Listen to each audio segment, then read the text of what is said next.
누가복음 15장 11절에서 24절입니다.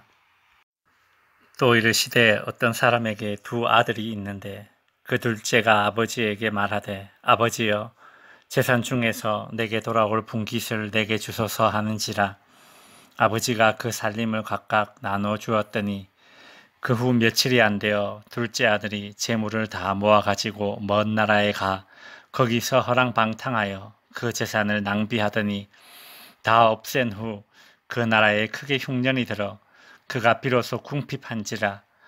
가서 그 나라 백성 중 한 사람에게 붙여 사니 그가 그를 들로 보내어 돼지를 치게 하였는데 그가 돼지 먹는 쥐염 열매로 배를 채우고자 하되 주는 자가 없는지라. 이에 스스로 돌이켜 이르되 내 아버지에게는 양식이 풍족한 품꾼이 얼마나 많은가. 나는 여기서 주려 죽는구나.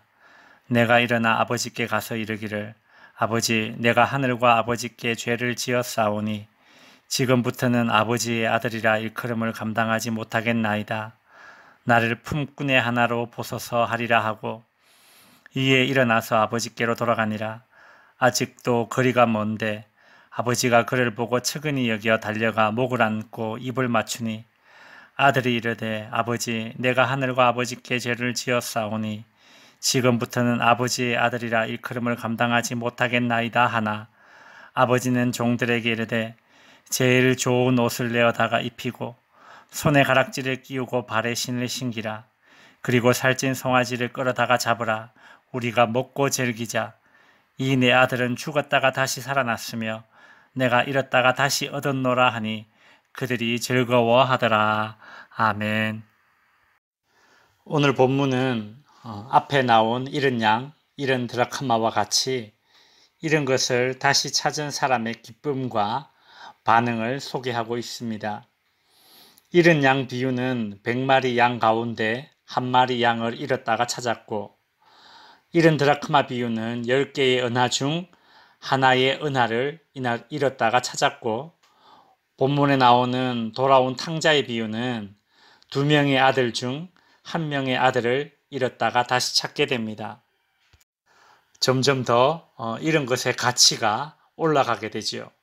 더욱이 앞에 두 비유는 잃은 것이 양과 은하라면 세 번째 비유인 탕자의 비유는 사람을 잃었다가 다시 찾았기 때문에 잃었을 때의 애절함과 찾았을 때의 기쁨이 더 극적인 것입니다. 그래서 탕자의 비유는 잃었다가 다시 찾은 비유의 절정이라 할 수 있습니다. 오늘 본문은 성도님들께서도 익히 잘 알고 있는 내용입니다. 집 나간 둘째 아들의 이 무례함과 그 무례한 둘째 아들이 돌아오기를 기다리고 돌아왔을 때 반겨주시는 아버지의 무조건적인 용서가 잘 대비되고 있는 그런 이야기입니다. 둘째 아들은 아버지께 12절 아버지여 내게 돌아올 분깃을 내게 주소서라고 말했습니다.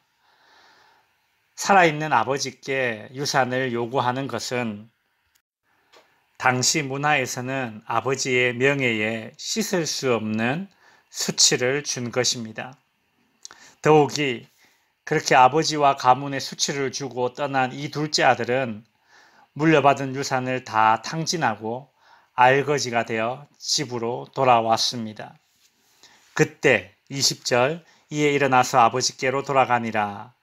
아직도 거리가 먼데 아버지가 그를 보고 측은히 여겨 달려가 목을 안고 입을 맞추니 22절 아버지는 종들에게 이르되 제일 좋은 옷을 내어다가 입히고 손에 가락지를 끼우고 발에 신을 신기라. 아버지의 이런 행동은 단순히 환영의 행동만이 아닙니다. 이 행동은 용서의 행동입니다. 아버지와 가문의 명예에 씻을 수 없는 수치를 안긴 둘째 아들을 용서해 주겠다는 행동입니다. 실제로 이 당시에는 이 둘째 아들처럼 아버지와 가문의 명예를 더럽힌 아들이 다시 돌아오게 되면 그 동네 사람들은 모욕을 준 그 아들에게 돌을 던지며 거의 죽기 직전까지 징계를 하는 풍습이 있었다고 합니다. 그래서 아버지는 자신의 둘째 아들이 그런 징계를 받지 않도록 하기 위해 자신이 가장 먼저 그 아들을 발견해야 했습니다. 그래서 20절에 보시면 아직도 거리가 먼데 아버지가 그를 보고 측은히 여겨 달려가 목을 안고 입을 맞추는 행동을 한 것입니다. 그 당시의 문화로는 돌에 맞아 죽어도 싼 이 무례한 아들의 죄를 아버지는 무조건적인 용서와 사랑으로 덮어 주었던 것입니다. 아버지는 앞에서 본 잃어버린 양을 찾은 목자처럼, 그리고 잃은 은하를 찾은 여인처럼 23절에 보시면 살찐 송아지를 끌어다가 잡으라 우리가 먹고 즐기자. 24절 이내 아들은 죽었다가 다시 살아났으며 내가 잃었다가 다시 얻었노라 라고 말하면서 동네 사람들로 하여금 함께 즐거워할 것을 요구하고 있습니다. 말씀을 정리하겠습니다. 자신에게 그리고 가문의 수치를 안기고 집을 나간 아들, 물려준 유산까지 다 까먹은 아들, 가문의 수치가 되어 고향으로 돌아온 아들, 아버지는 그런 아들을 그리워했습니다. 기다렸습니다. 돌아왔을 때에 어떤 다짐이나 요구 조건도 달지 않고 반겨 주었습니다.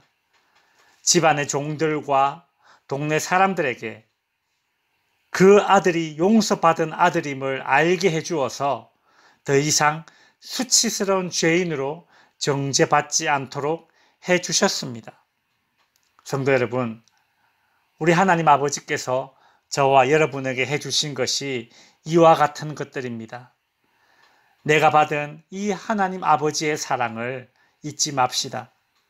이제 다시는 아버지 집을 떠나 방황하지 않고 아버지의 품에 거하는 것이 내게 가장 큰 기쁨이며 아버지의 집에 거하는 것이 한없는 행복이 되는 그런 성도님들이 되시기를 주님의 이름으로 축원드립니다.